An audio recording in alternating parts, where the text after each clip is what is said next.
Hello there, beloved. God bless you. Thanks for tuning in to join us on your favorite channel, AVAD, a verse a day, as we discuss and do justice to the content of episode 211, the 211th episode, this Thursday, the 38th day of July 2026. Yesterday, we had read how David started coming back into his senses to look at things from the perspective of God, and that is what the Bible gives us as a leverage. It's a wisdom on our part whereby we are able to know the will of God using the word of God, and we're able to tread that path that the Lord wants us to tread, and we know that when we follow the path of God, it will terminate in happiness. Praise God. So Psalm 73 verse 22, without further ado, I was so foolish and ignorant, I was like a beast before you. So this is David trying to say that for him to have allowed things to stop at the soulish realm, for him to bring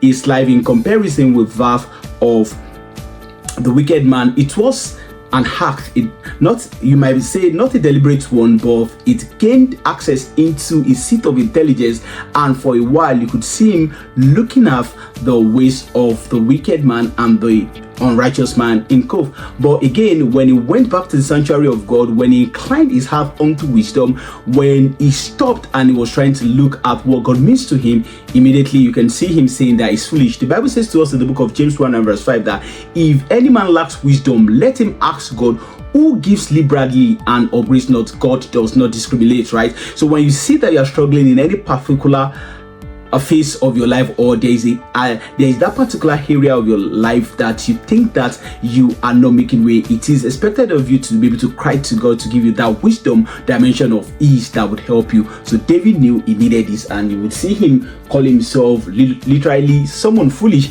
and someone ignorant, because the Bible says to us in the book of Colossians 2 and verse 3, it says that it is in Christ that we have all the hidden treasures of wisdom. So when something is hidden, the Bible says that it is in God's character and nature for him to hide things, and it is the excellency of man to be able to dig it out. So it is in the place of us searching the scriptures, just like the Berean Christians did in the book of Acts 17 verse 11. The Bible says that they received the engrafted word of God with humility, and they searched daily if those things were. So that is what God wants us to do. He doesn't want us to be slothful. He doesn't want us to be lazy. He wants us to be fervent. He wants us to be looking at the word of God and be for us to be able to have the ability to apply it consistently in the things that we do. We don't take things at the surface level. We don't allow the word to give us the standard. We are meant to live by the standard of the word of God. You see, if we follow that path, then we will not be ignorant. Then we'll have the wisdom of the ancients of this in all life matters. He says, I was like a beast before you. So he was looking at himself like, why would I even allow myself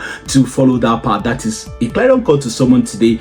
Are you out there trying to see what people will say, trying to get the validation of the word, going about trying to seek pity party? No, return back to God, ask him for his wisdom in that particular juncture of your life, and you see that things will be on the upward spiral. This is what God will have us share together. I would commit you to the hand of the Spirit of God that is able to break things down for your granular consumption and application in real life scenarios. Let us make this to be available to people as we continually and continuously put this out there as a godly alternative in the cyberspace, doing it with regularity, with intensity, and of course a verse a day. God bless you. Shalom.